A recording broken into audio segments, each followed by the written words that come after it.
Iggy, pwede mo bang, siguro yung tanong nga natin, yung pinag-uusapan namin ni Jackie na, bakit ba importante na alalahanin natin itong araw ng May 1? Saan ito nagsimula? Bakit importante na talagang may ganitong specific na araw para sa mga manggagawang Pilipino?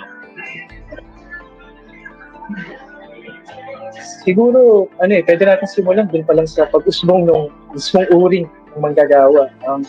Simula nung umusbong ng uri nila, ang laki na nung naging role nila sa hindi lang sa ekonomiya, hindi lang sa pag-develop ng ekonomiya natin, kundi maging doon sa usapin ng politika. Mahalaga yung boses nila eh. Kung gusto natin na makita talaga yung totoong itsura ng progress, ng development, mahalagang makinig din tayo sa boses ng mga manggagawa bilang umili ka. Sila yung tagalikha ng yaman ng ating bayan. Kasi alam mo, Neil, yung mga naunang mga rallies, no? Si Iggy would confirm this.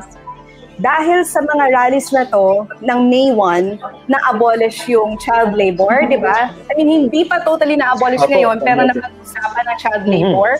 Tapos nagkaroon ng 8-hour work shift. Kasi dati, kung hanggang kayang magtrabaho, yun eh, pagtatrabahuan, sasagarin talaga.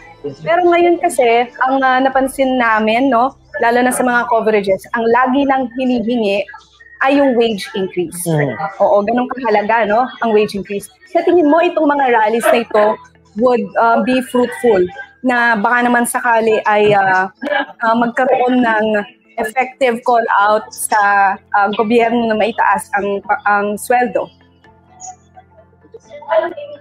Yung mga rally po natin ay isang bahagi lang naman talaga ng kabubuhang pag-ius ng mga manggagawa. Bagamat napakahalaga niya dahil dito nakikita natin yung pagkakaisa ng mga manggagawa at yung pag-unite ng panawagan para dun sa mas nakabubuhay na sa akin. Pero hindi naman talaga dito lang nakaasa yung mga manggagawa dahil araw-araw talagang mas pinipili ng mga manggagawa na itayo ang kanilang mga union sa ganong paraan. Itataas din yung sahod sa forma ng mga collective bargaining agreements. Pero siya yung mas makakapagbigay ng kaaliwan sa buhay ng mga manggagawa, yung maisa batas, maging polisiya, yung living wage. Yung matagal na panahon napako yung sahod talaga ng mga manggagawa sa antas na hindi makasabay sa pagtaas din ng presyo ng mga bilihin. Kaya yung panawagan para sa 1,200 pesos na family living wage ay isang panawagan talaga para mabuhay ng marangal yung mga manggagawa. At magagawa lang siya bukod sa pag-rally ng isang bahagi ay pagtatayo ng mga manggagawa ng sarili ng mga organisasyon, mga union, na magtutulak ng polisiya yung panawagan para sa pagtataas ng sahod.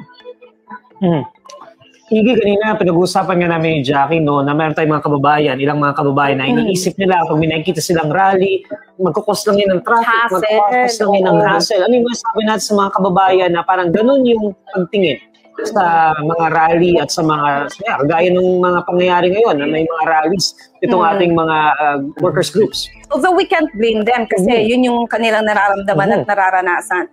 But I think I believe Iggy could help us understand or help them understand bakit nga ba kailangan itong mga rally na ito.